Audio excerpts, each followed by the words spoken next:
Hello ladies and gentlemen and welcome back to my Minecraft Let's Play series on Survival Island. As you guys can probably see between the last episode and this one, I made myself a little farm. And shit is randomly exploding again. I repopulated the island with more trees. Some don't really want to grow for some reason, but oh well. Most of them are jungle trees because well, it's the tropical island, so that. And I built myself a house, not a hobbit hole. And there's a massive smeltery over there. I dug a lot of minerals from the ground, so a lot of towncraft shards. I even made a small elevator to what is going to be our workshop area that I'm going to use to place all my machines in. And I upgraded my tools to be at least at osmium level. Advantage of osmium, I found out, you can mine it with an iron pickaxe and it can mine up to ardite. Which is really useful because that means it can mine obsidian. And that is also the first thing we're going to upgrade. Between this episode and next I also went to the nether. A couple of you probably have heard the nether portal in the background.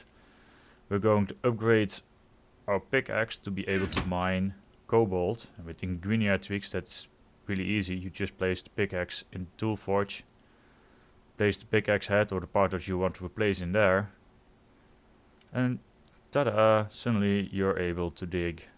Of your pickaxe gets updated. I believe with the control button you can see what is changing.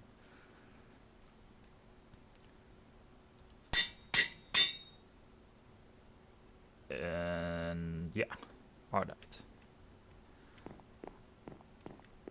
Now, and the next step I also went to the nether. Probably can show you guys my nether portal. It's not that much of a secret. It's down here in the old hobbit hole. Safely squared away. If something evil gets out of there, it won't be spawning on top of our heads. At least that's the hope. I already had a couple of zombie pigmen visiting me. They luckily were not angry with me. But first we're going to start with building some basic machines to start processing all these ores, or at least the top part of it. And for that we're going to use Ender.io. If you take in Ender.io in NAI, you get 2 to 3 pages depending on your screen resolution of things you can do. We're going to start with very basic power generation with 2 Stirling generators. Then ore processing with a sag mill. Basically it functions like, well, a pulverizer, but better for most ores I find. And then an alloy smelter, because that we can use as a general smelting tool. A better furnace. And a basic capacitor bank to store spare power. Because the Stirling generator uses solid fuel like coal to generate power. And well, you're not always going to get the right ratios of coal to ore in there. If everything's alright, I should have everything in this chest that I would need to build these machines. So let's go to the crafting table. Well, the first step is we're going to build a Stirling generator, which requires 2 basic gears, a piston, a furnace and stone bricks. Because these things are configured in NAI or an Forge to be compatible with all kinds of stone bricks. You see a lot of differences here, but you can just use regular basic stone bricks from vanilla to do that for you. Piston. Do I have everything for pistons? Because I want to build 2 of these guys. Oh yeah, because no, then we just build 2 furnaces first. Up. Stirling generator, piston, because we have to use that one. We need 2 pistons for 2 Stirling generators. And then 2 basic gears which are made with sticks and stones. So that should be enough sticks. Basic gear. Oh no, I need I actually didn't take enough wood with me. Luckily I have more than enough wood in my chests. Doop, doop. That should be enough. I think I hear... And now I don't have not enough cobblestone. Well, luckily I have them in these nice compressed variants here. That's a nice thing from Extra Utilities, and other mod that is in this mod pack. You can place 9 cobblestone or gravel or dirt or sand and make them into these nice compressed ones, which can eventually get double compressed and then into triple compressed and octuple compressed and to a lot of compressed. Each of these blocks from this triple compressed contains 729 cobblestone, which is saving me a lot of inventory spaces. Want more cobblestone. We want more basic gears. And that should give us enough to make standard Stirling generators. I'm looking what I'm missing. I'm missing a piston. And no, we're missing stone bricks. So that's 2 Stirling generators. That is going to be our basic power supply. Then we shall see what we need for a sag mill. We need 3 flint, a machine chassis, another piston, and 4 iron. So let's build the piston first. We're going to build only one of these. I'm going to take some time between the episode to... oh, I have some nuggets in my inventory. Process all the ores. Rather boring to see me put ores into these things. And then we need some of these guys. I probably won't need 200 stacks of them. Into a machine chassis. Probably going to need a few of those things anyway. And then I need to build a piston. Right? No, the piston oh no, we need flint. And with ingredient tweaks, flint no longer drops naturally from gravel, but you can craft it like this. With 3 gravel. Or as soon as we have the sag mill online, we can just sag mill the gravel and turn it into a 1:1 ratio. Another thing is that important to see is that important to add is here it says add grinding balls to increase output and efficiency, but in the beginning you can use flint to increase energy output and efficiency. Energy efficiency and output, but that's something we're going to do as soon as we place down these things. Then we need an alloy smelter, and I probably need even more cobblestone. It's always surprising that you need an enormous amount of cobblestone. That should be more than enough. An alloy smelter, well, we need 1, 2, 3 regular furnaces. I think I dropped them on the ground. A machine chassis we have, and we need a cauldron. And that should be the alloy smelter. Then we need a basic capacitor bank, because we cannot yet produce the more awesome ones, because that needs double layered capacitors, which takes energetic alloys and coal dust, which requires to pulverize and use the alloy smelter to create. So we're just going for a basic capacitor bank for now, which requires a block of redstone, 4 basic capacitors and iron. And how many basic? No, we used all the basic capacitors, I believe. Oh yeah, because we made the energy frame of the machine frames. So we're going to need more nuggets. We only need to convert 2 of them. 4 of them. A block of redstone. Should always have plenty of. And a basic capacitor.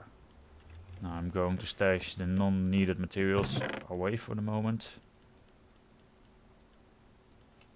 And a machine chassis. As some of you, by the way, may have noticed, I've switched to using toast as my primary food source. It's like twice as effective as regular bread, and the only thing you have to do to create toast is burn bread one more time. So it's a really efficient way to keep up your hunger levels. So now we're going to our machine hall. As you guys can see, I made some drums. There was some sewage and some sludge on the island. Personally, those things are really annoying to fall in, so I just put them in a drum. This one used to contain a little bit of lava, but I used it all. Let's see. Well, we're going to change this anyway, so I'm just going to put it here as a start. Stirling generator, sag mill.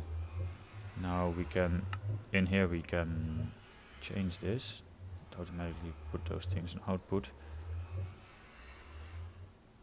We're going to force this one to also output, so we can place our smelter here. Now these guys require coal to burn, or any other form of solid fuel. And in my mining chips I've found more than enough coal to last me a bloody lifetime. So let's just take almost half a stack of it in block form, so this is a little bit more space efficient. And these generators generate 20 RF per tick, which should be enough to run both of these machines on the moment. This is the alloy furnace. You can tweak some redstone settings, the IO settings, so you can automatically push out, just like thermal expansion machines. See all the recipes and toggle which kind of smelting you want to do. There's another interesting slot over here. That's where you can place capacitors to increase the capacitor bank inside of it and the speed at which the machine operates, but also increase the amount of energy it takes per second. So basic capacitors have no effect, I believe, if you place them in there, but double layered capacitors can be inserted into there, and octadated capacitors can replace those eventually, and then you have the most output of these machines, of the most speed. You can also insert those upgrades into the Stirling generators you see over here, and that just means they burn faster but consume fuel faster. So let's put some ore in. Oh no, I'm going to run over the sag mill, so I'm going to take some gravel with me. And let's take, well, I'm drowning in silver anyway. Let's take some silver with us. Now the sag mill is an interesting machine in that it can also contain gravel in the flint in the top slot. So, and flint is relatively easy to obtain if you just sag mill down some of this gravel. You can put it in here, and then you get a status bar. The UI, yeah, you should see this status bar, and this increases your main output by 120%, bonus output, and power reduction, which is always nice to have. As a side product, this produces sand, so it is useful for glass and other purposes. Let's see. To be honest, I want a full stack of sand in there if I can get it, of a full stack of gravel in there if I get the chance. Of gravel, flint. Increases the chance for well, good results. I'm going to make 2 separate chests, so then we can start automating input and output of these machines a little bit. Eventually I probably will automate this process entirely, but on the moment we're pretty happy if the machine just can keep on running. Donk. And then we can see in here, we can put that into build modus, so that means anything that is placed in the chest. So let's take some gravel out, will get pulled into the machine. We can put it on push modus, in which case it will push out all items in the process slots into there. Or what I'm going to use is put it into push-pull modus, which means that it will do it both. And then we just add, yeah, you saw the flint appearing there and disappearing immediately after. And the same we're going to do with this chest here. I'm going to configure this alloy smelter to push-pull modus. The funny thing is then that you can just add sand for some glass. This smelter also smelts 3 things at the same time, so it's pretty efficient.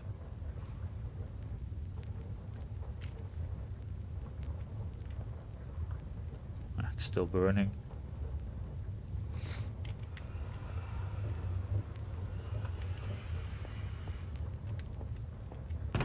Yeah, see 3 glass appearing into that slot. On the moment this is a relatively slow process, also I'm not actually processing any ores yet, but that's because I want some flint in there to get better chances for secondary output. That's just because I'm incredibly greedy in terms of ore processing in general, especially for secondary output kind of things. Which is mostly the case for the copper ores, because those have a chance to produce gold, and generally you find less gold in the world. Another thing to note, however, for if you want to go into thermal expansion and into tesseracts eventually, you need shiny ore or platinum ore, depending on which forge name it has been given. The sag mill doesn't pulverize ferocious ore into shiny metal. So for that we would need to build an actual pulverizer from thermal expansion. It is the next step, because then we can start pulverizing that already. Pulverizer. So. Which requires us to find another piston, some copper gears, a redstone reception coil, and you see a lot of machine frames in here, and you know, the resonant one requires Enderium and is bloody expensive. But we're just going to use the basic machine frame, which is some glass, tin gear and some iron. Tin, iron, and didn't... Where did I store my glass?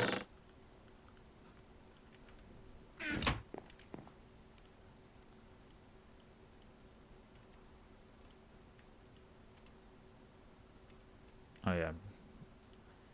Tin gear can also be made relatively on the cheap doing that. Well, cheap, easier. Iron in the corners, glass in between. Now we have our machine frame. This redstone reception coil, some copper gears and a piston. Now for that we should have everything over here. And some flint again. So let's steal some flint from down below. By now it should, yeah, have some flint in here. We're going to take the sand out, let that be processed into glass. Eventually we're going to process some sand into silicon, which we'll need for some upgrades.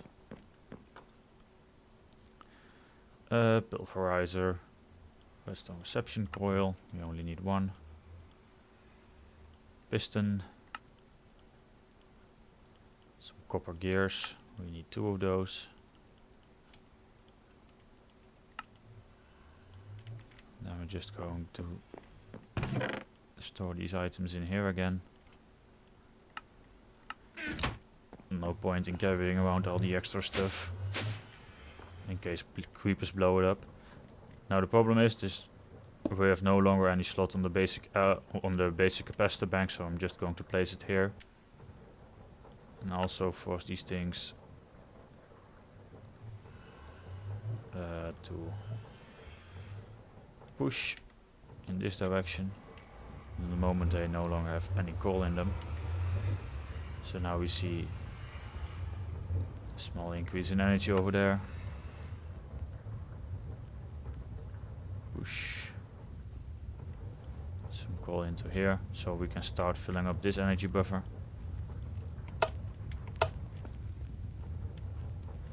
Eventually we're going to use cables for this, Generally I don't like using the basic energy cables from Ender.io because you outgrow them so quickly.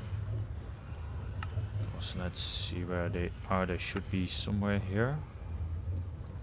Energy conduits.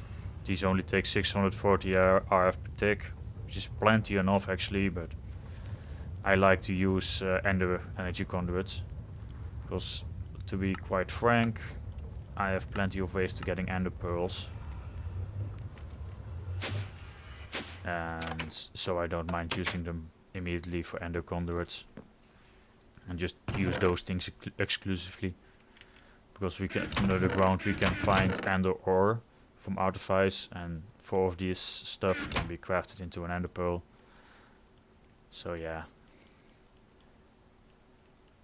can get plenty of Ender pearls. If you check over here, you see that I have now 3.5 stack of Ender pearls just lying around doing not a bloody lot.